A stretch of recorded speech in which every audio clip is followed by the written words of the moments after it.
Hoje nós estamos com um problema de iluminação em relação às lâmpadas centrais e eu vou pedir a compreensão dos irmãos. Não deu tempo de consertar todas as lâmpadas com reatores, queimaram, provavelmente uma descarga elétrica, um raio, alguma coisa. Isso vai ser consertado durante a semana. Eu espero que não impeça os irmãos de acompanharem a palavra. Muitos dos versículos, os versículos que não estiverem em Apocalipse, vão estar projetados de alguma maneira aí no PowerPoint, eu espero. Mas se não, daqui a pouco nossa vista está acostumada. Eu quero dar as boas-vindas a todos os irmãos e irmãs, e desejar que esse seja um encontro que se transforme num culto. Um encontro que se transforma num culto é resultado da presença de Deus nos nossos corações, nas nossas mentes, o seu falar, o seu agir. E nós queremos crer e esperamos que Ele tenha total liberdade no nosso meio nessa noite. Abra a sua palavra, a sua Bíblia, em Apocalipse capítulo 22. Nós estamos hoje chegando à última mensagem no livro de Apocalipse. Foram 37 mensagens, contando com a de hoje, 37 mensagens nesses 22 capítulos. Obrigado, meu irmão. Deus abençoe.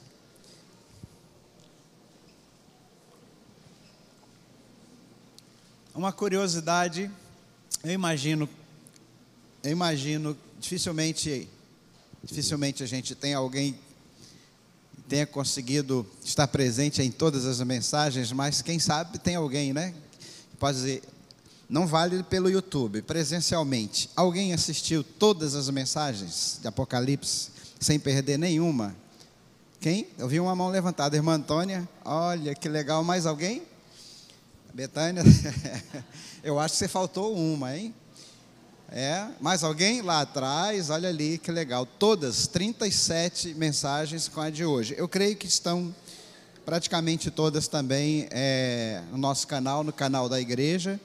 Se você quiser acompanhar ou quiser indicar para alguém desde o início, fique à vontade. Nós vamos ler Apocalipse capítulo 22, a partir do versículo 6 até o 21. Hoje nós vamos olhar aqui as recomendações que são feitas a todos nós, a toda a igreja do Senhor, enquanto aguardamos o Senhor. Enquanto aguardamos o Senhor, nós não aguardamos o Senhor sem um conjunto de recomendações que nos dê a tranquilidade de saber o que fazer enquanto aguardamos o Senhor, o que fazer e como viver. Apocalipse 22, de 6 até o 21. E disse-me: estas palavras são fiéis e verdadeiras, e o Senhor, o Deus dos santos profetas, enviou o seu anjo para mostrar aos seus servos as coisas que em breve hão de acontecer. Eis que presto venho. Bem-aventurado aquele que guarda as palavras da profecia deste livro. E eu, João, sou aquele que vi e ouvi estas coisas. E havendo-as ouvido e visto, prostrei-me aos pés do anjo que mas mostrava para o adorar. E disse-me: olha, não faças tal, porque eu sou conservo teu e de teus irmãos os profetas e dos que guardam as palavras deste livro. Adora a Deus. E disse-me: não seles as palavras da profecia deste livro, porque próximo está o tempo. Quem é injusto, faça injustiça ainda, e quem está sujo, suje-se ainda, e quem é justo, faça justiça ainda, e quem é santo, seja santificado ainda. E eis que cedo venho, e o meu galardão está comigo, para dar a cada um segundo a sua obra. Eu sou o Alfa e o Ômega, o princípio e o fim, o primeiro e o derradeiro. Bem-aventurados aqueles que guardam os seus mandamentos, para que tenham direito à árvore da vida e possam entrar na cidade pelas portas. Ficarão de fora os cães, os feiticeiros e os que se prostituem, e os homicidas, e os idólatras, e qualquer que ama e comete a mentira. E eu, Jesus, enviei o meu anjo para vos testificar estas coisas nas igrejas. Eu sou a raiz e a geração de Davi, a resplandecente estrela da manhã. O Espírito e a noiva dizem: vem. E quem ouve, diga: vem. E quem tem sede, venha. E quem quiser, tome de graça a água da vida. Porque eu testifico a todo aquele que ouvir as palavras da profecia deste livro, que se alguém lhes acrescentar alguma coisa, Deus fará vir sobre ele as pragas que estão escritas neste livro. E se alguém tirar quaisquer palavras do livro desta profecia, Deus tirará a sua parte do livro da vida e da cidade santa e das coisas que estão escritas nesse livro. Aquele que testifica estas coisas diz: certamente cedo venho. Ora vem, Senhor Jesus. A graça de nosso Senhor Jesus Cristo seja com todos vós. Amém. Senhor, muito obrigado por esse privilégio de poder ter caminhado pelos versículos, pelos textos sagrados do último livro da Bíblia. Ele não é o último porque é menos importante, mas porque exatamente tem como proposta falar a respeito das últimas coisas, do desfecho daquilo que nós chamamos de história. E te pedimos, ó Pai, nós que somos crentes em Cristo Jesus e que já sabemos o desfecho da nossa história, que hoje também, se alguém porventura aqui está e que ainda não sabe ou se sente inseguro ou amedrontado a respeito do desfecho da sua história pessoal, que hoje possa entregar a história da sua vida em tuas mãos. Nós assim oramos e pedimos e agradecemos por luz do Espírito Santo, em nome de Jesus. Amém e amém. Amém, irmãos? Alô, tem alguém aí? Amém. Meus irmãos, nós vamos então olhar aqui esse texto novamente, versículo por versículo, ou cláusula por cláusula, para verificar quais são as recomendações feitas a nós crentes. Na semana passada nós falamos sobre o céu, e antes de falar sobre o céu, nós falamos sobre o juízo final. E ali falamos do juízo final, que todo mundo vai participar dele, e alguns crentes ficaram em dúvida a respeito dessa participação do crente no juízo final.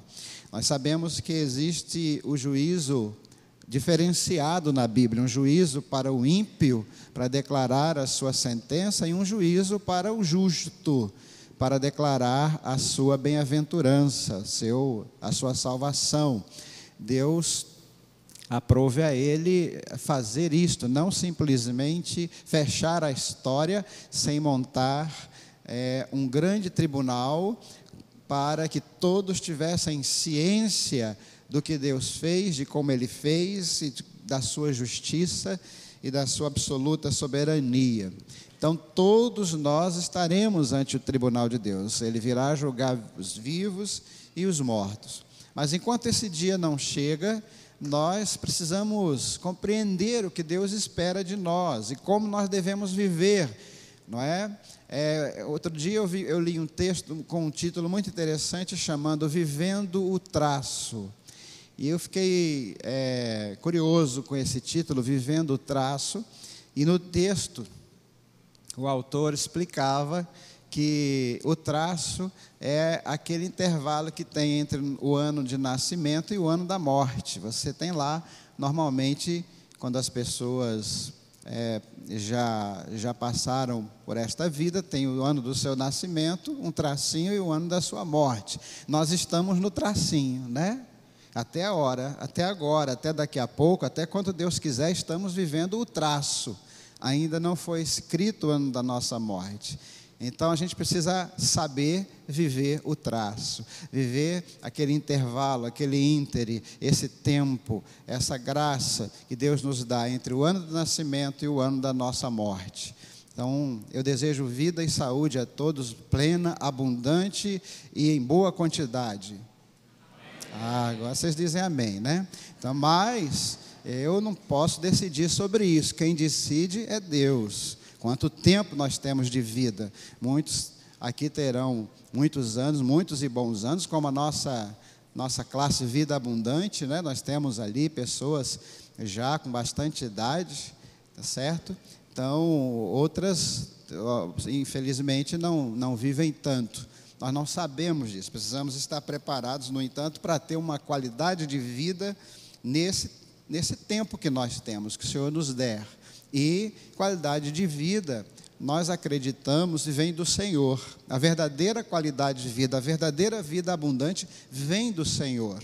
E Ele nos dá aqui dicas preciosas para a gente ter essa qualidade de vida. Toda vez que a gente obedece e anda debaixo dessas recomendações, nossa vida está num processo de equilíbrio, de paz, de alegria, mesmo em meio a reveses. Não significa ausência de qualquer provação, absolutamente, né? Mas até mesmo na prova, aqueles que seguem a recomendação do Senhor têm uma vida que vale a pena ser vivida. Então, a primeira recomendação está aí no verso 6. E eu estou traduzindo essa recomendação para a gente poder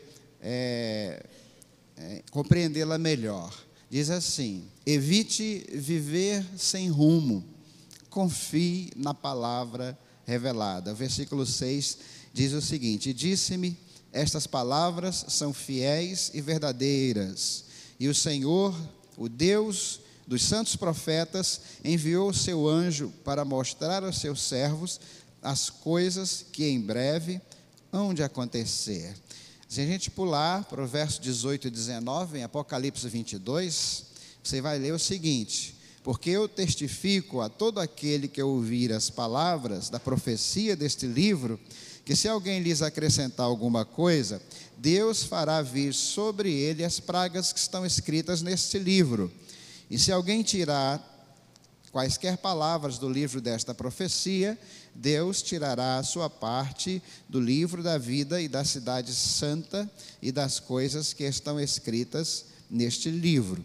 Então, a primeira recomendação que está nesses versos, tanto o verso 6 quanto o verso 18 a 19, é que nós devemos desenvolver fé e confiança nas Escrituras sagradas, não só no Apocalipse, é óbvio, em todas as Escrituras. A Bíblia diz que a Bíblia é inteiramente confiável, é uma palavra que nos dá um suporte, que nos dá clareza, que nos dá tirocínio, que faz a gente ficar firme sem ficar balançando de um lado para outro de acordo com as circunstâncias.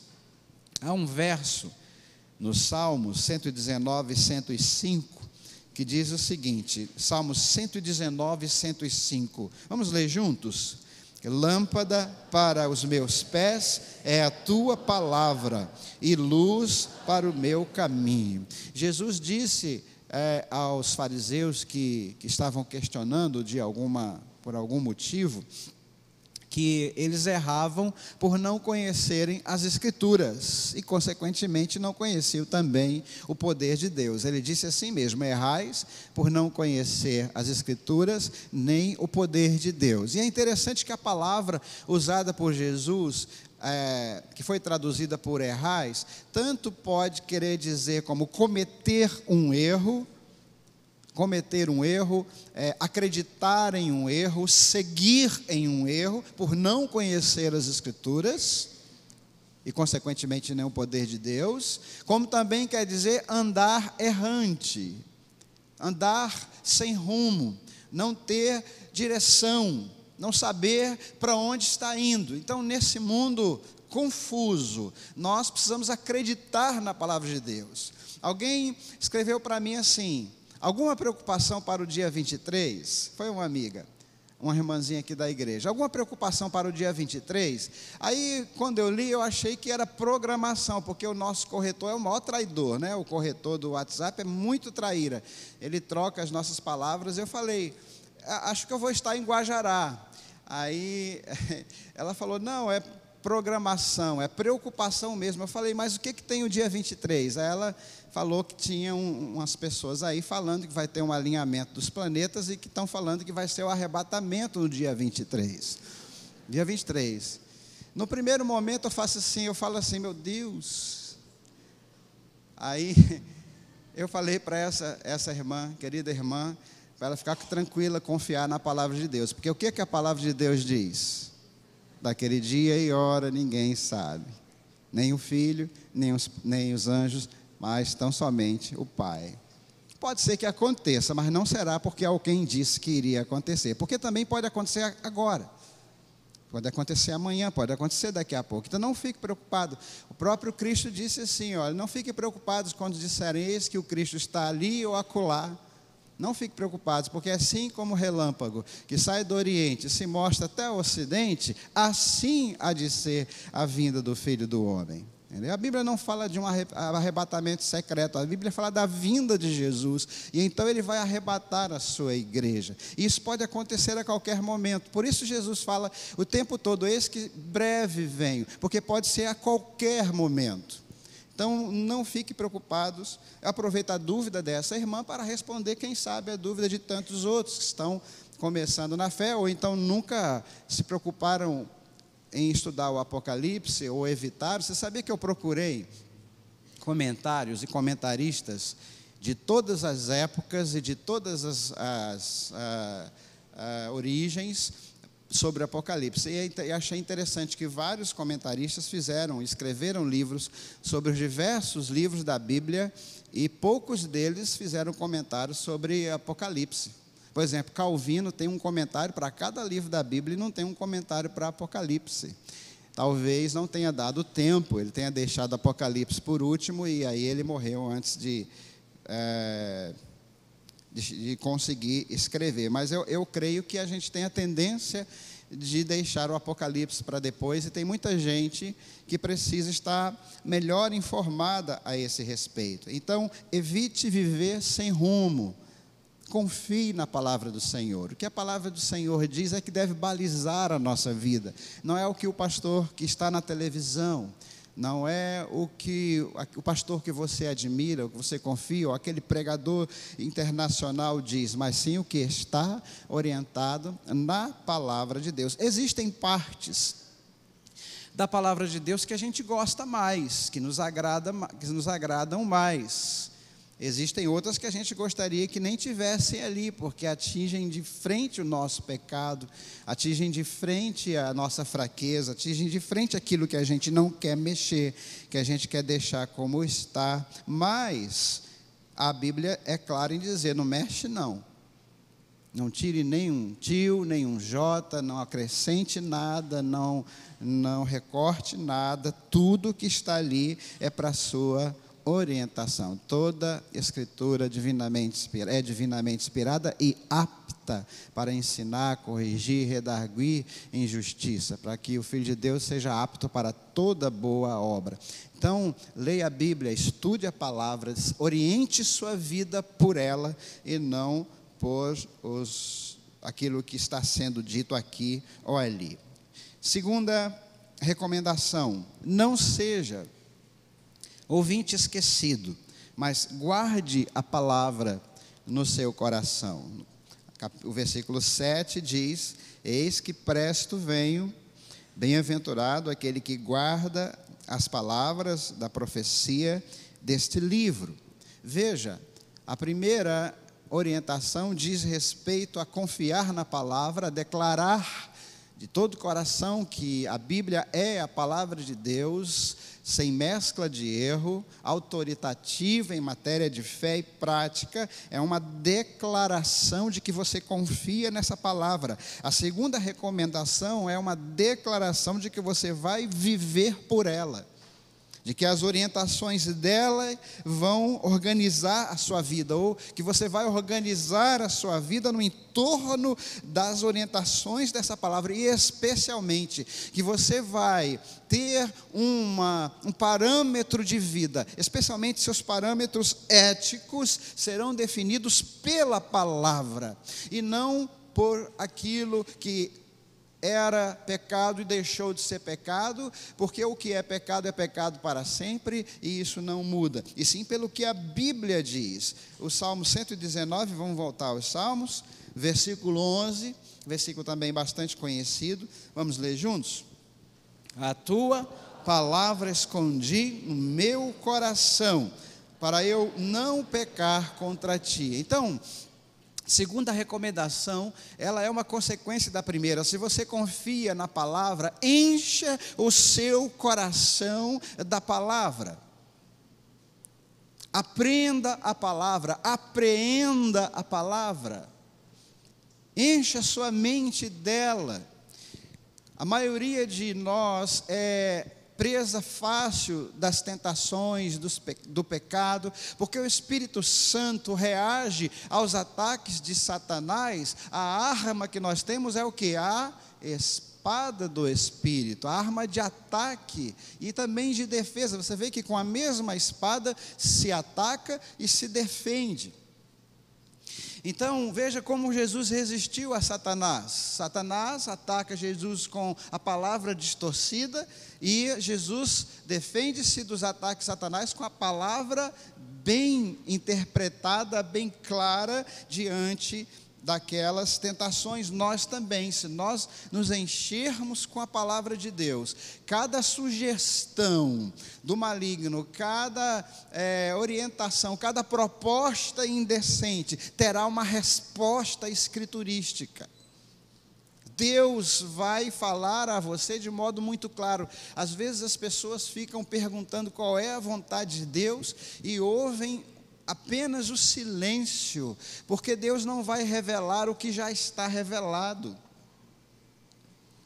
Às vezes a gente fica perguntando qual é a vontade de Deus em relação a determinada coisa, a uma determinada decisão que eu preciso tomar, mas isso já está na palavra. Aí a gente volta àquilo que Jesus falou aos fariseus: vocês erram, ou seja, vocês andam errantes, sem direção, porque não conhecem as Escrituras e nem o poder de Deus. Então, não seja ouvinte esquecido, mas guarde a palavra no coração, encha a sua palavra. A palavra que está em foco aqui é meditação. Meditação, meditar na palavra é você, por exemplo, pela manhã, ler um texto bíblico, e naquele texto bíblico você sublinhar um versículo, alguma coisa assim, e você ficar relembrando, trazendo à memória aquela palavra de Deus para a sua vida. Porque nós temos processos mentais criados por Deus que precisam ser respeitados. As coisas não descem ao profundo do coração se a gente não gastar tempo com elas. Nós precisamos gastar tempo com a palavra. Então você lê um texto que não precisa ser grande pela manhã, e você guarda aquele versículo, tenta decorar aquele versículo, escreve num pedacinho de papel, bota no bolso, para não precisar nem abrir a Bíblia. Pega aquele papel, lê, para daqui a pouco você não vai estar mais precisando ler, você já o tem de memória, de coração. Isso é meditar na palavra, é tentar compreender o significado, aquilo, orar a Deus a respeito daquele versículo. Tem uma denominação que nós não temos muita informação a respeito dela, e tem algumas coisas esquisitas, essa denominação, algumas orientações que a gente não vê muita base bíblica, mas eles falam uma coisa muito interessante, eles têm uma prática muito interessante. Quem conhece vai saber do que eu estou falando. Chama-se orar a Bíblia. Essa prática, orar a Bíblia. O que eles recomendam aos crentes? Que você comece a ler um trecho bíblico e comece a orar a respeito respeito daquilo que você está lendo ou ouvindo. Eu faço muito isso na minha devocional. Às vezes eu gosto muito de ouvir a Bíblia enquanto estou lavando uma louça, alguma coisa assim, e estou lá e eu dou pausa naquela palavra que fala, por exemplo, essa semana estava falando sobre a religião vazia. Vocês se aproximam de mim com seus lábios, mas o seu coração está longe de mim. Aí eu dei pausa, parei e falei assim: meu Senhor, tem misericórdia. Como é fácil a gente se tornar religioso.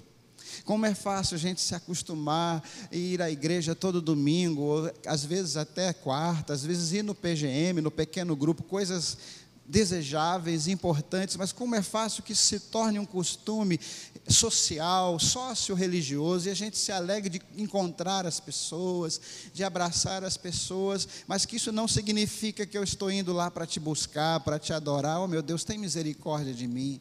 Ainda mais eu, Senhor, que vou lá pregar a palavra para os irmãos, tem misericórdia que eu não seja só um professor ensinando, mas que eu seja um professor no sentido daquele que professa, que seja como Paulo que diz: crie, por isso falei. Então, eu estava orando a respeito daquilo que eu estava lendo. Isso me leva ao quê? A introjetar, a meditar sobre aquele texto e, portanto, guardar no coração. Gente, é muito importante.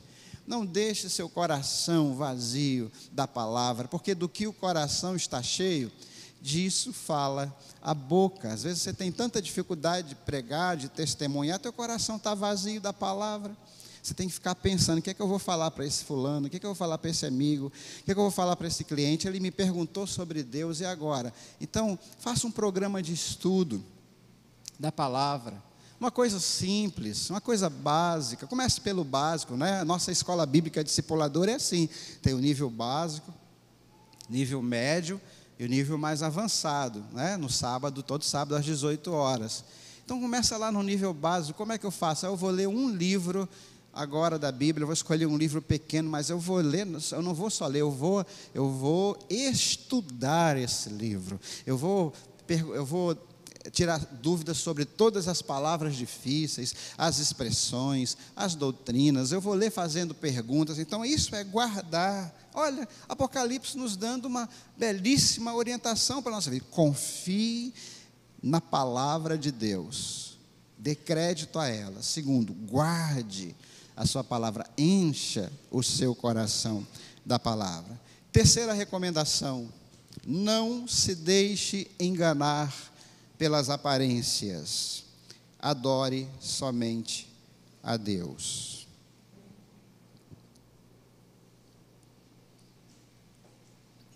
Versos 8 e 9. E eu, João, sou aquele que vi e ouvi estas coisas, e havendo-as ouvido e visto, prostrei-me aos pés do anjo que mais mostrava para o adorar, e disse-me: olha, não faças tal, porque eu sou conservo teu e dos teus irmãos, os profetas, e dos que guardam as palavras deste livro. Adora a Deus. Interessante, meus irmãos, o apóstolo João, na ilha de Patmos, um homem de uma estrutura espiritual espetacular, um homem de um relacionamento especial com Deus, um homem de uma visão espiritual esplêndida, uma pessoa que passou por um processo de transformação, não é? Ele era considerado como, o apelido dele era Boanerges, o filho do trovão, e se tornou João, o apóstolo do amor. Um homem que conhecia Jesus pessoalmente. Veja que coisa interessante, já é a segunda vez que João se confunde e tenta adorar ao anjo. Aqui nós temos alguns atenuantes para João. Primeiro, a grandiosidade do que estava sendo mostrado a ele, a grandeza da visão. Ele diz que depois que viu e ouviu estas coisas, foi que ele tentou prostrar-se aos pés do anjo. E segundo, provavelmente porque esse anjo que revelou o Apocalipse a João era um anjo de grande esplendor, de grande poder, de grande majestade. E então João, nas suas limitações, confundiu aquele anjo com um ser a ser adorado. E o anjo disse: não faça isso. Eu sou conservo teu e dos que, como tu, obedecem às palavras desta profecia. Adora a Deus. É interessante a necessidade de vez em quando, nós nos perguntarmos e nos examinarmos se nós somos mesmo adoradores do Senhor, se é ao Senhor que estamos adorando quando cantamos, quando oramos, quando frequentamos a igreja, quando vamos ao pequeno grupo multiplicador e lá nos reunimos com os irmãos, se Deus é o centro da nossa adoração, porque existe uma fábrica de ídolos. E essa fábrica de ídolos é o coração humano. Foi um pregador fantástico que disse isso na história.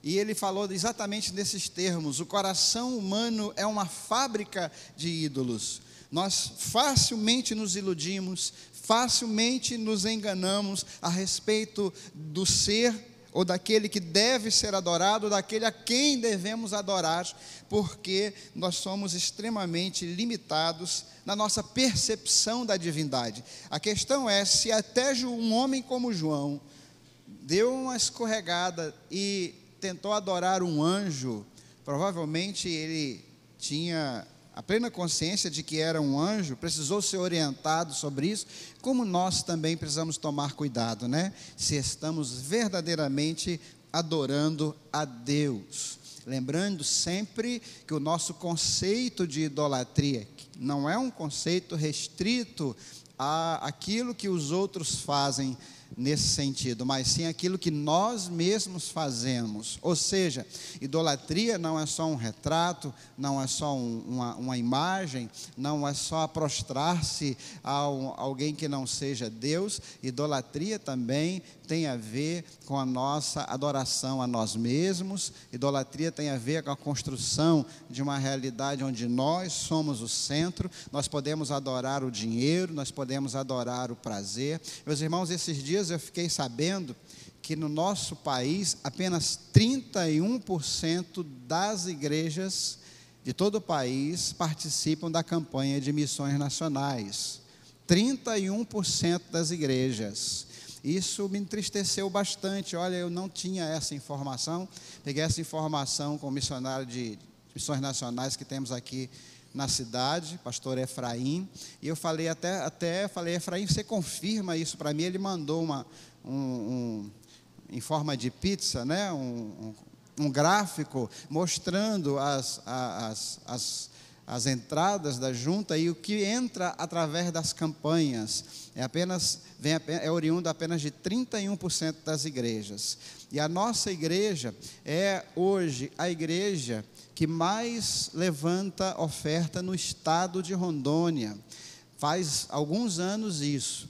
E nós estamos agora no mês de setembro e eu começo a ficar preocupado, porque ainda faltam R$10 mil para nós alcançarmos esse alvo. Então nós temos falado sobre isso, os projetos que nós temos no Brasil todo, junto aos ribeirinhos, junto aos sertanejos, junto às pessoas de idade que estão desamparadas. São projetos dignos de serem ajudados. O próprio projeto Jesus Transforma, não é? Que é um projeto de recuperação de adictos, pessoas que vêm tanto de casas como de ruas, hoje não estão aqui, estão cantando em uma das nossas igrejas.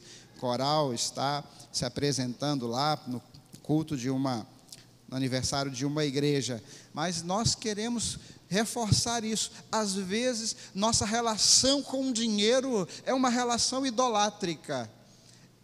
O dinheiro é um excelente servo, mas é um péssimo senhor.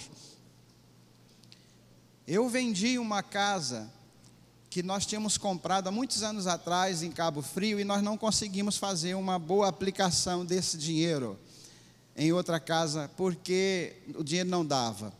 Mas eu fiquei preocupado com aqueles recursos no banco e conversando com a Betânia sobre isso. Eu só senti alívio no meu coração quando eu pude dizer para o Senhor: Senhor, o que Tu quiseres que nós façamos com esse dinheiro, nós faremos. Quando você entrega, como você reconhece que pertence a Deus, é isso que os irmãos estão estudando no CRAU. a nossa classe de CRAU, né, nosso curso que acontece na escola bíblica. E isso traz uma serenidade para viver. Por isso, não se deixe enganar pelas aparências. Outras pessoas têm como ídolo o poder, o status, o ser reconhecido pela sociedade. Conheço algumas pessoas que são amigos da igreja, frequentam a igreja, mas nunca se comprometem com a igreja, porque eles não querem perder o status com seus amigos lá de fora. Eles não querem que os seus amigos o reconheçam como seguidor de Jesus. Eles não querem perder aquilo que eles conquistaram lá fora. Às vezes fazem parte de uma associação, de uma outra agremiação, e lá o ambiente é um ambiente crítico à fé cristã, e isso prende essas pessoas. Isso é uma atitude idolátrica. Às vezes tem pessoas que idolatram a inteligência, a sabedoria humana, e entendem que a fé é um apanágio, é uma muleta para quem não tem capacidade, discernimento, compreensão. Que Deus é uma invenção dos menos inteligentes para suprir, para tapar os buracos daquilo que nós não compreendemos. É preciso humildade para ter fé, sim. Mas não é preciso abrir mão da inteligência, não é preciso abrir mão do cérebro, não é preciso abrir mão do pensamento. Então não se deixe enganar pelas aparências. Adore somente a Deus. Adorar a Deus, o que significa adorar, irmãos? Para os irmãos entenderem, adorar é reconhecer que Deus é quem Ele diz que é. Por isso que Tomé, quando se prostrou ao reconhecer Jesus, depois de ressuscitado, ele se prostra e ele diz: Senhor meu e Deus meu. Ele reconhece que Jesus era quem ele dizia que era. Tomara que você seja um verdadeiro adorador no uso do seu dinheiro. Tomara que você seja um verdadeiro adorador na sua vida em sociedade. Nada te aliene de Deus. Tomara que você seja um verdadeiro adorador na sua espiritualidade, na sua vida espiritual. Tomara que você seja um verdadeiro adorador, porque a Bíblia diz que Deus procura verdadeiros adoradores. Quarta orientação do Apocalipse para nós: viva a sua vida sem esquecer de que haverá um acerto de contas. Versículos 10 até o 12. E disse-me: não celes as palavras da profecia deste livro, porque próximo está o tempo. Quem é injusto, faça injustiça ainda. E quem está sujo, suje-se ainda. E quem é justo, faça justiça ainda. E quem é santo, seja santificado ainda. E eis que cedo venho, e o meu galardão está comigo, para dar a cada um segundo a sua obra. Esse texto me lembra dois outros versículos da palavra. Um está aqui para ajudar-nos a compreender esses três versículos. Eclesiastes 11:9 é para os jovens. Para os jovens, você que é jovem que está aqui, mas é para todos nós também. Diz assim: alegra-te, jovem, ou alegra-te, mancebo, na tua mocidade, e anime-te o teu coração nos dias da tua mocidade, e anda pelos caminhos do teu coração e pela vista dos teus olhos. Sabe, porém, que por todas estas coisas Deus te trará a juízo. Esses dois versículos, ou esses versículos todos que foram lidos aqui, eles estão mais ou menos fazendo o mesmo tipo de abordagem. Ele está dizendo que você é livre para fazer o que você quiser, mas você não é livre para viver sem as consequências daquilo que você faz. Você pode fazer o que você quiser, mas você não pode deixar de receber as consequências das suas atitudes. Então veja, aquele que é justo, faça injustiça ainda. É assim que você quer viver? Tudo bem. Meus irmãos, a pior situação de um homem é quando este homem é deixado à sua própria sorte por Deus. É quando Deus para de nos incomodar. É quando Deus para de nos importunar. É quando o Espírito Santo para de dizer: está errado o que você está fazendo. É quando o Espírito Santo para de produzir em nós peso pelo pecado. Esta é a pior e mais perigosa situação. De tanto pecar, de tanto desobedecer e de tanto ser obstinado naquilo que nós queremos fazer, naquilo que nós achamos certos, chega uma hora, como diz lá em Romanos capítulo 1, que diz assim: Deus os abandonou às suas próprias concupiscências. Traduzindo, é assim que vocês querem viver? Fiquem à vontade, não lhes incomodarei mais. Quando eu li isso, novamente eu parei e pedi ao Senhor: Pai, não para de me incomodar. Continua me incomodando, meu Pai. Continua me entristecendo. Continua produzindo pesar pelo pecado.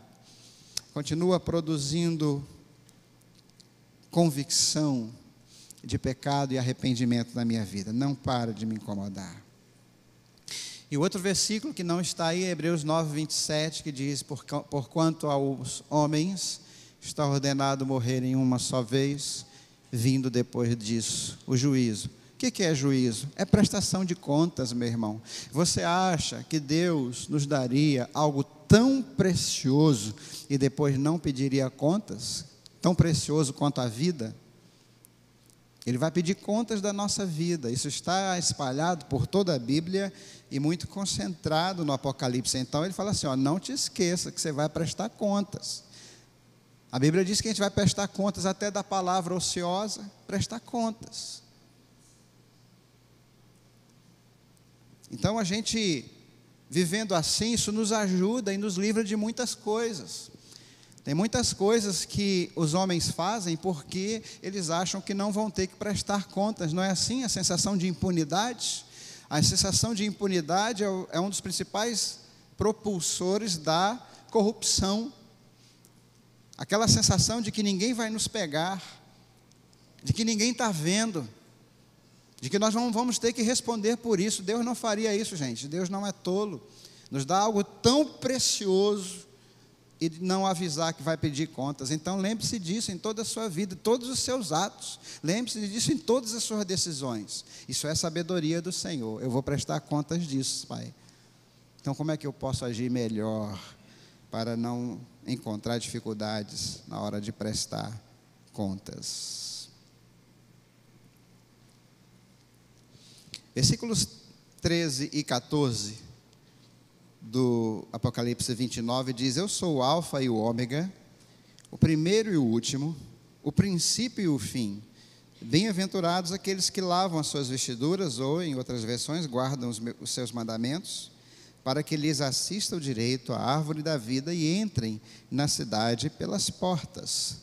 É um conceito que nós temos. Dois conceitos extremamente equivocados precisam ser corrigidos aqui. Primeiro, que eu posso ser salvo acumulando méritos pessoais. Eu vou fazendo boas obras, e à medida que eu vou fazendo boas obras, quanto mais boas obras eu fizer, mais chances eu tenho de ser salvo, de receber uma porta aberta no céu e tudo mais. Isso é um erro crasso, que foi corrigido em 1517, historicamente, pela Reforma Protestante, mas que continua pairando por aí. Obviamente, muitos pensam assim, e o que é interessante é que esse tipo de pensamento nunca produz certeza, né? A maioria das pessoas que pensam assim diz: ninguém pode ter certeza, a gente vai fazendo boas obras e torcendo para que elas no final sejam suficientes para a gente chegar lá e Deus falar: beleza, você conseguiu a média, né? Nota 6, nota 7, você pode entrar. Isso é um absurdo bíblico que não sei como que demorou tanto para ser corrigido. O outro erro, o outro lado, é pensarmos que graça, ser salvo pela graça, por meio da fé, implica numa passividade absoluta, de que a partir daí eu não tenho nenhum tipo de comprometimento, que a graça não implica em nenhum tipo de conduta da minha parte. É outro equívoco. Então as pessoas, inclusive, acho que é lá em Judas que diz assim, que nós não devemos transformar a graça de Deus em dissolução, em permissividade. Deus é porque Deus é tão bom, nós podemos ser tão maus. Nada vai nos acontecer, nós já estamos salvos. Não, o salvo sabe que é salvo pela graça, por meio da fé. Mas ele sabe que essa fé precisa ser uma fé genuína. E a fé genuína se manifesta através de caráter de Cristo em nós. A fé genuína se manifesta através de boas obras. Então, o que faz acontecer aí, que é muito sutil a mudança, mas ao mesmo tempo é absolutamente importante, é onde estão as obras em relação à minha salvação. Aquele primeiro equívoco milenar que eu falei, as obras antecedem a salvação. Eu preciso fazer obras para ser salvo. Nesta recomendação que é bíblica, as obras sucedem à salvação. Eu preciso fazer obras porque eu sou salvo. Você entendeu a diferença? Porque eu sou salvo. Eu não posso ser um crente bancário. Porque eu sou salvo, eu tenho um chamado. Porque eu sou salvo, eu tenho um ministério. Porque eu sou salvo, eu amo a Deus, eu amo o povo de Deus, eu amo o meu próximo. Eu procuro fazer alguma coisa, aquilo que estiver ao meu alcance, eu me uno à igreja. Eu não sou passivo. Não existe crente 3S. Quem lembra do crente 3S? Salvo, sentado e satisfeito. Não se engane. Não existe, por isso eu digo a você que está cansado, que você que está sempre buscando a zona de conforto, você está sempre buscando o mínimo possível. Você vem à igreja, às vezes canta aqui no louvor e acha que já fez o suficiente para Deus. Você não compreende que Deus deixou para nós algo que é custoso. Por exemplo, quarta-feira agora nós vamos ter a nossa reunião periódica dos líderes dos pequenos grupos multiplicadores. Esses líderes são preciosos, são pessoas preciosas. Eu luto com eles, eu oro por eles, eu procuro estimulá-los a permanecerem firmes e constantes. A Bíblia diz lá em 1 Coríntios capítulo 15, sede firmes e constantes, sempre abundantes na obra do Senhor, sabendo que o vosso trabalho não é vão no Senhor. Mas trabalho, a palavra trabalho implica em dor. Liderar dói, liderar é frustrante. O cara que está à frente, o casal que está à frente, a pessoa que está à frente de um pequeno grupo, ele sofre o que ele não precisaria sofrer. Às vezes dá vontade de falar assim, para que eu estou passando por isso? Eu estou aqui preocupado com o casamento de fulano, eu tenho que estar preocupado com o meu, e estou preocupado com o casamento dele. Liderar dói. Por isso o tema da nossa reunião quarta-feira é liderar dói, conte a sua dor. Você vai ouvir líderes contando as suas dores, os seus sofrimentos, mas também, por outro lado, somente quem está a serviço do Senhor experimenta a graça de perceber, da percepção de que o Senhor está feliz com a gente, de que o Senhor está se agradando da gente, e as coisas que a gente percebe que o Senhor fez através da nossa liderança trazem uma alegria tão grande que suplantam em muito as tristezas e as preocupações de sermos líderes. Por isso, cada líder que me procura para desistir, ou dizendo que está cansado, eu falo, meu irmão, não perca a oportunidade de vencer a tentação de desistir. Não deixe a desistência entrar no seu currículo. Tenha certeza de que esta é a vontade do Senhor. Estes versículos, que dizem eu sou o alfa e o ômega, o primeiro e o último, o princípio e o fim, bem-aventurados aqueles que guardam os seus mandamentos, porque para que eles assistam direito à árvore da vida e entrem na sua cidade pelas portas, me faz lembrar que a carreira cristã não é para frouxos. A carreira cristã não é para quem quer fugir da vida.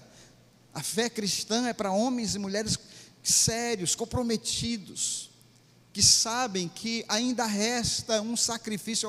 Eu achava incrível isso, ainda resta um sacrifício. Que sacrifício é esse? O sacrifício de Cristo não foi perfeito? Ora, foi perfeito, absolutamente suficiente naquilo que foi a sua proposta. Agora, Cristo se sacrificou, Cristo morreu, e depois ele diz assim, olha, assim como o Pai me enviou, eu envio a vós.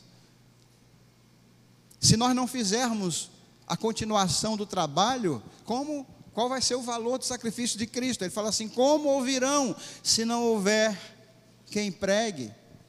Então nós precisamos entender que a nossa fé, a fé que salva, é uma fé que nos compromete. Não é fé só de vir no domingo à noite, ouvir a palavra e depois voltar para casa.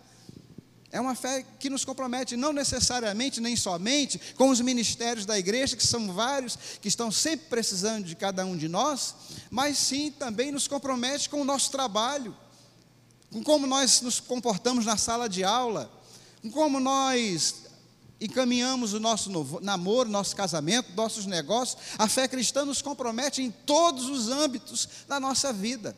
Somente com a conversão verdadeira e genuína é que nós poderemos realmente viver a vida que agrada a Deus e sentir que o sacrifício de Jesus não foi nulo. Não só produziu salvação, não só produziu um salvo, mas também produziu um servo.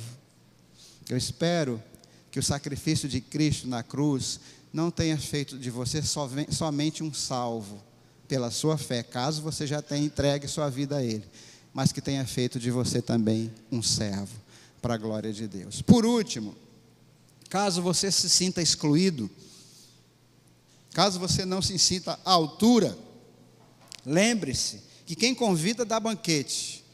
Há um convite para você. Mesmo Deus que convida, o mesmo Deus que exige comprometimento, Ele há de nos capacitar. Ele vai produzir mudanças em nosso caráter, Ele vai produzir mudanças em nosso coração, para que nós estejamos à altura do desafio que Ele mesmo fez. Isto é maravilhoso, portanto é para todos. João 16:17 diz: eu, Jesus. Apocalipse 22:16-17 diz: eu, Jesus, enviei o meu anjo para vos testificar estas coisas nas igrejas. Eu sou a raiz e a geração de Davi, a resplandecente estrela da manhã. O Espírito e a noiva dizem: meu Jesus, ressuscita esse povo, meu Pai. Vou ler de novo. Ressuscita. Vamos lá, juntos. O Espírito e a esposa dizem: vem. E quem tem ouvidos, diga: e quem tem sede, venha. E quem quiser, tome de graça da água da vida. Nós precisamos de intensidade, gente. Precisamos de intensidade na vida cristã. Precisamos de paixão. Nós precisamos entender que há um convite a todos. E todas as pessoas precisam ouvir esse convite. E algumas dessas pessoas só ouvirão a curto prazo, se for através de nós. São pessoas que estão diretamente ligadas, vinculadas a você. São pessoas que talvez o único crente verdadeiro, comprometido que elas conheçam, seja você. Elas conhecem um montão de gente, mas elas não respeitam essas pessoas. Não respeitam a sua fé, porque elas não dão um bom testemunho, mas elas respeitam a sua fé. Então lembre-se que o Senhor está fazendo um convite a você. Eu quero dizer, se há alguém aqui que até hoje se sentiu fora, se sentiu excluído, sentiu como se nada disso fosse para você, nesse momento existe um convite especial para o seu coração. Aceite o convite do Senhor, aceite o convite de Jesus Cristo. Ele está chamando a você, Ele está dizendo: vem. Ele está pedindo a você: se achegue. Nosso Deus é um Deus todo-poderoso. Ele poderia decretar que você, querendo ou não querendo, vai ser seu servo, mas o Senhor não quer servos assim. Ele quer servos que voluntariamente se acheguem a Ele, por vontade própria, como resposta a um convite. Que coisa maravilhosa. Jesus está chamando. Há um cântico, um hino do nosso cantor cristão que fala sobre isso, né? Jesus está chamando. Ó alma cansada, vem já, vem já. Ó, não espere mercê que está dando. Não adie, não procrastine. Jesus está chamando hoje, para que você possa, pela fé, receber esta graça. Uma graça que vai ser seguida por uma nova criatura que vai sendo forjada, que vai sendo formada. Hoje, se nós pensarmos em termos de obras, em termos de merecimento, todos nós estamos excluídos. É simplesmente graça, maravilhosa graça. O que é graça? É um favor que nós não merecemos. Na verdade, essa definição de graça é bastante empobrecida. Ela é muito singela, mas pelo menos se nós soubermos isso já é alguma coisa. Na verdade, graça é a ação unilateral de Deus que permite que nós existamos. Sem a graça de Deus, a gente nem existiria. É pela graça que nós existimos. Paulo vai expressar isso da seguinte maneira: porque nele nos movemos e existimos e respiramos, porque também dele somos feitura. É graça. E esse convite que está sendo feito a você agora é um convite que precisa de resposta. No nosso encarte, na parte azul, tem vários convites a você. Primeiro, se você quer participar de um dos nossos pequenos grupos ou células, como talvez alguns conheçam, temos grupos todos os dias, exceto na quarta. Você marca um dos dias e nós te procuramos para contactar você. Segundo, um convite a você ser membro desta igreja. Se você não faz parte de uma igreja nesta cidade, se você está sem igreja, já é convertido em Cristo, já é batizado e quer fazer dessa igreja a sua igreja, marque aqui também, nós te orientaremos como ser parte desta igreja. E terceiro, e mais importante, se você não é crente ainda, se você ainda não entregou o seu coração a Jesus, você declara hoje: quero entregar minha vida ao Senhor Jesus Cristo. Marque isso e faça chegar as nossas mãos. Eu vou estar à porta, mas você pode fazer chegar as mãos de qualquer irmão e eles trarão a mim. Marque isso, que você hoje você está decidindo que aceita o convite. Escuta o convite que diz: vem. Jesus disse: vinde a mim. E eu quero dizer uma coisa: não somente você que está cansado e sobrecarregado, mas você que estava até agora festejando a vida, vivendo a vida nababescamente, sem se preocupar com nada, e hoje o Espírito falou para você e disse: opa, não é assim não. Então eu estou fora da vontade de Deus. Como é que eu faço para estar próximo da vontade de Deus? Para eu estar dentro da vontade de Deus? Venha Cristo, entrega a sua vida a Jesus. Enquanto nós cantamos esta canção, você pode anotar aí a sua decisão e pode trazê-la, pode entregar a alguém. Nós vamos orar depois para terminar esse culto. Vamos cantar juntos? Vamos cantar, louvar ao Senhor. Nesses dias de desespero, incerteza e medo,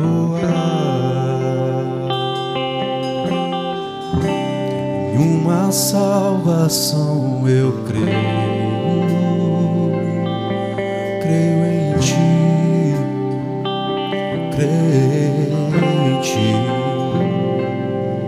acredito em Jesus Cristo,